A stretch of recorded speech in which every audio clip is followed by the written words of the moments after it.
In the fight against climate change, one of the biggest contributors is the construction industry. According to a United Nations study, it accounts for a staggering 37% of global emissions. In New Haven, Connecticut, one developer has a blueprint for limiting the carbon footprint of his buildings, including a first of its kind in the hospitality industry. Not many hotel developers would start the tour on the roof. Well, this is where it begins, because this is how we're making power with just the sun. You might call architect Bruce Redmond Becker a proud papa, eager to shine light on his new baby, the Hotel Marcel, and the power behind it. Well, you install them, and they make power for 25 years or more. There are more than 1,000 solar panels covering the roof and parking canopies below. It defines the future of sustainable hospitality. The building was designed by one of Becker's heroes, Marcel Breuer, the architect behind the UNESCO headquarters in Paris and the Whitney Museum in New York. From 1970 to 1999, it served as headquarters for a rubber company and later a tire manufacturer, but then sat vacant for 2 decades. In 2020, Becker bought it for just over $1 million. It was twice voted the ugliest building in Connecticut, but at the same time, folks that are passionate about brutalist architecture saw it as this iconic building. People were coming from Europe to look at it because it really is a very cool building. It's like a piece of modern art that sort of is suspended in the sky. And so I passed by it and thought there has to be a solution to remake this building in a way that honors its architectural legacy, but also sort of brings it into the future. Recycling existing structures has been on his punch list for more than a decade. In Hartford and New York, Becker transformed historic buildings into apartment complexes. Compared to new construction, conversions cut carbon emissions by 50 to 70%.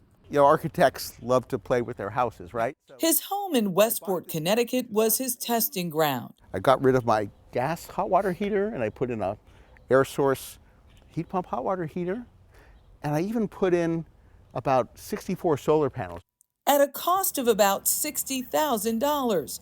But thanks to a 30% tax credit, he says it paid for itself in 4 years. And then Hotel Marcel came out of this. It took more than 2 years and $30 million, but Hotel Marcel opened its doors in 2022. It's now part of Hilton's Tapestry collection. Not many hotels open to the interstate. No. No, that's a building we inherited. Ben Webster is general manager. We have found that we are now attracting a lot of organizations and conferences because of our sustainability initiatives, where they can host these kind of zero waste, zero emission meetings and events. Under the Energy Department's new criteria, a zero emissions building must be energy efficient, free of on-site emissions from energy use, and powered solely by clean energy. The goal is to reduce greenhouse gases by 65% in the next decade and 90% by the year 2050. The Marcel is the only hotel in the U.S. to earn the Energy Department's Platinum rating. That's not gas? No, ma'am. Completely electric powered. Chef Megan Gill's kitchen is fully sustainable. I think it's really our focus on our day-to-day efforts and how we move differently throughout the space. Which includes composting and repurposing food waste. And then other things like watching our water usage, maintaining a radius of 250 miles from where we buy food from to eliminate our carbon footprint. On the outside, triple glazed windows reduce noise and improve insulation. This is our latest innovation. And in the laundry room, the laundry energy is the biggest single component of energy use and typically carbon footprint for most hotels. A first of its kind innovation in the U.S. This is a heat pump hot water heater, which makes cold air. It actually pulls the heat out of the air and puts it in the hot water. So we basically get free hot water, and we also cool the room at the same time.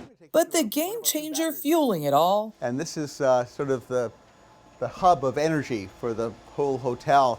the Hotel Marcel's microgrid. It's a really smart way to power a building. With inverters that switch between solar and battery power on demand. On a summer day in the middle of the day, we actually export power to the grid from our solar panels. We also have batteries that we can pull power from, and that allows us to operate off-grid and also sell power back to the utility when there's a peak demand for the system. On overcast days like this one, the hotel also draws on renewable green energy from the public utility. The orange is actually the load of the buildings. Becker tracks that usage from his phone. So right now we're getting a combination of power from the utility, from the solar. Hoping to negotiate more space for solar in the parking lot, which he says would wean the hotel from that dependence. This is a very easily replicable approach to making hotels and commercial buildings that don't contribute to the climate change problem that we have. Becker believes the Hotel Marcel can be a model, moving the hospitality industry into a greener future. Sounds like we have to build on what we already have. Absolutely. I mean, history is a big part of what we have to think about going forward, because that really defines our identity. You know, if we don't think about where we came from and what that means, you know, we're sort of lost. And I think our challenge is to build on the past, but in ways that make for a brighter future. You know, hospitality accounts for about 1% of global carbon emissions, and he says this could really put a dent in, the greenhouse gas impact if just the hospitality industry jumps into this wholeheartedly. Is it money and the idea that people want to build their own thing and they don't want to sit on an existing footprint? Probably a combination of both, but just sort of recapturing the notion of taking what's old and making it new again. Right. Instead of just building something Yeah. completely new. All right.